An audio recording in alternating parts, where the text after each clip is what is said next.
इसलिए कहता हूं लोगों, आज 18% वाले कोई दावेदार नहीं बन सकता। आज मुख्यमंत्री बनने का और जो है दावेदार नहीं, रहनुमा को नहीं पहचान पा रहा है, अपनी रहबर को नहीं पहचान पा रहा है कि हमारा रहबर कौन है,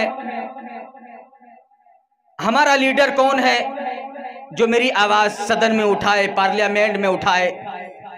वो एक ही बंदा है जिसे आज दुनिया के हर कोई उसे बी टीम बोल करके लोगों का रुझान को मोड़ा जा रहा है। आज जो 14% है वो मुख्यमंत्री बनने का दावा करता है और मुसलमान 18% है, लेकिन आज उनका कोई मुख्यमंत्री का दावेदार नहीं, आज उनका कोई नेता का दावेदार नहीं। आज वो 2-4 सीट भी नहीं ला सकता, 5-10 सीट भी नहीं ला सकता जो 18% है।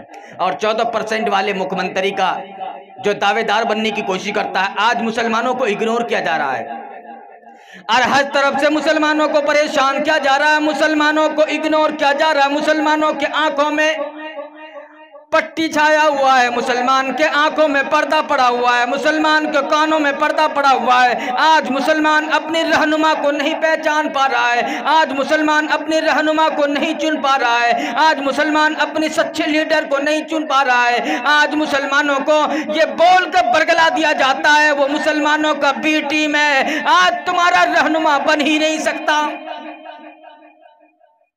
पूरी दुनिया के लोगों के लिए, लोगों पर अगर कोई मुसीबत आती है, कोई आंच आता है, चाहे कोई भी जाति या कोई भी धर्म का मानने वाला हो, वो एक ही बंदा है असदुद्दीन ओवैसी, जो पूरे पार्लियामेंट में आवाज उठाता है, अपनी आवाज को बुलंद करता है और अपनी आवाज को लोगों तक पहुंचाता है, उनके दुख दर्द में काम आता है, खड़ा होता है। वही एक बंदा, इकलौता बंदा है जो आवाज उठाता है। बाकी कोई आप पर जुल्म होगा, कोई आवाज उठाने को तैयार नहीं है। आप पर परेशानी आ जाए, मुसीबत आ जाए, आप मुसीबत में गिरफ्तार हो जाए, आप पर कोई जो है आवाज उठाने वाला नहीं, कोई आपका हमदर्द नहीं बन सकता। चुनाव का मौसम आते ही आपका हमदर्द बन जाएगा। अभी मुसलमानों पर इतना बड़ा जुल्म हो रहा है, मुसलमानों के साथ अत्याचार हो रहा है, मुसलमानों को कभी एनआरसी के नाम पे, कभी नोटबंदी के नाम पे, कभी गांव कशी के नाम पर और कभी जो है वोटबंदी के नाम पर मुसलमानों को बांटा जा रहा है, मुसलमानों को परेशान किया जा रहा है। मुसलमानों को कहा जाता है अगर तुम्हारे पास ये कागज नहीं होंगे तुम्हें ये जो है बांग्लादेशी घोषित कर दिया जाएगा, तुम्हें नेपाली घोषित कर दिया जाएगा, तुम्हें और किसी चीज में मुलविस करके घोषित कर दिया जाएगा। आज उन पर कोई आवाज उठाने वाला नहीं। इस वक्त पूरी दुनिया में एक ही रहनुमा को देखा जाता है, एक ही आदमी को, हिंदुस्तान से एक ही आदमी की आवाज पूरी दुनिया के कोने कोने में गूंज रही है, वह है असदुद्दीन ओवैसी। आज किसी भी फिरके का आदमी हो, किसी भी जमात का आदमी हो, बरेली हो, देवबंदी हो या गैर मुस्लिम हो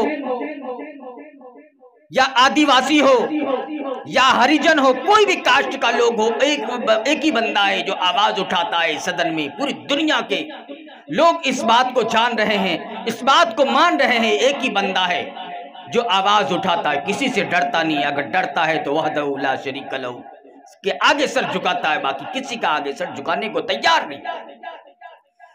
इसलिए कहता हूं लोगों, आज 18% वाले कोई दावेदार नहीं बन सकता। आज मुख्यमंत्री बनने का और जो है दावेदार नहीं कर सकता।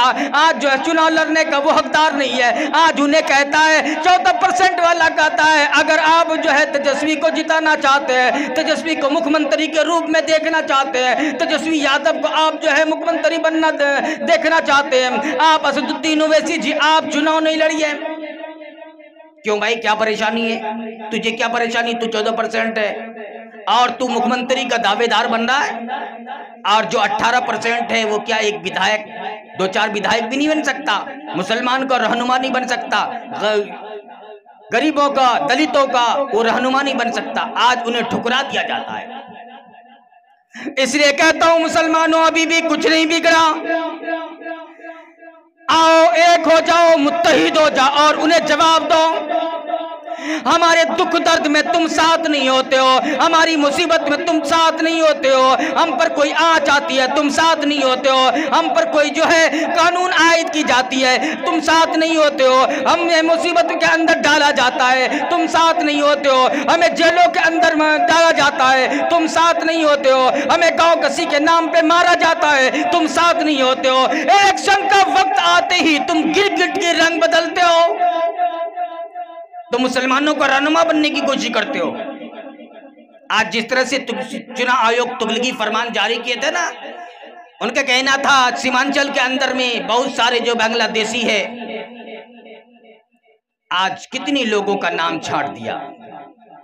मैं जानना चाहता हूं, चुनाव आयोग को पूछना चाहता हूं, आप जिस वक्त जो है प्रधानमंत्री का चुनाव हो रहा था, आप उस वक्त भी तो सर्वे कर सकती थी, उससे पहले चुनाव होने से पहले, क्योंकि प्रधानमंत्री का चुनाव होने वाला था, सांसद का चुनाव होने वाला था, लोकसभा का चुनाव हो रहा था, उस वक्त आपको ये कार्य करना चाहिए। जब आप ये विधानसभा का इलेक्शन हो रहा है, इस विधानसभा में आप एक तुगलकी फरमान जारी कर दिया। आप कहते हैं ये जितने लोग इसमें, बहुत सारे वोटर ऐसे हैं जो अनलीगल रूप से इसके अंदर में नाम जोड़ दिया गया है, और बहुत सारे ऐसे लोग हैं जो बांग्लादेशी हैं, नेपाली हैं, म्यांमार के लोग हैं।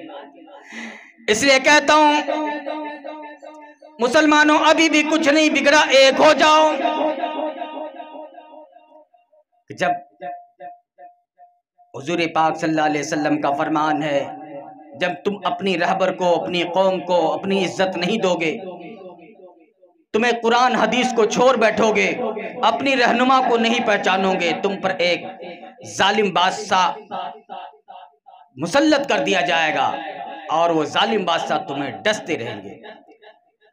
इसलिए कहता हूं कि मुत्तहिद हो तो बदल सकते हो दुनिया का निज़ाम, मुत्तहिद हो तो बदल सकते हो दुनिया का निज़ाम, अरे मुंतशिर हो तो मरो शोर मचाते क्यों हो।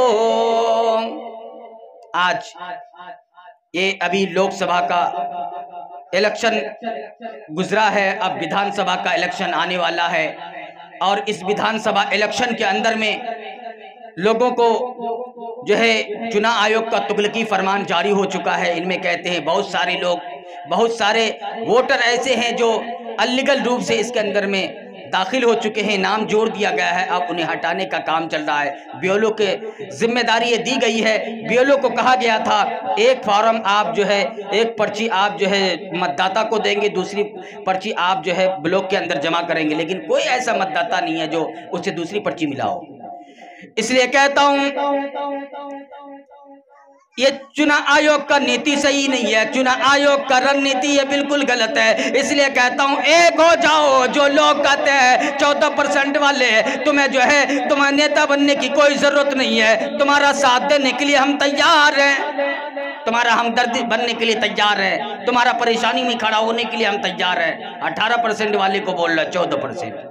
आज असदुद्दीन ओवैसी जो पूरी दुनिया के लिए एक आवाज बनकर खड़ा हुआ है, एक मसीहा बनकर खड़ा होता है बंदा, चाहे कोई भी समाज का लोग हो, लेकिन आज उन्हें बी टीम बोल करके मुसलमानों को भड़का दिया जाता है। मुसलमानों सुनो, अगर ये वक्त नहीं संभलोगे तो तुम्हें जिंदगी में मौका फिर नहीं मिलेगा, इसलिए वक्त है संभलने का। असदुद्दीन ओवैसी ने जिस तरह हमारे बिहार के अख्तरुल ईमान साहब, वो भी गुहार लगाए आरजेडी वाले से कि आप हमें शामिल कर लीजिए, चुनाव का वक्त अनकरीब है, इस तरह से अलग अलग लड़ेंगे, मुत्तहिद होंगे, मुंतशिर होंगे तो चुनाव में बिखरा हो जाएगा, वोट कट जाएंगे, हम लोग मुत्तहिद होकर चुनाव लड़ें। लेकिन आज उन्हें अलग कर दिया गया, उनका कोई जवाब नहीं दिया अख्तरुल ईमान साहब को।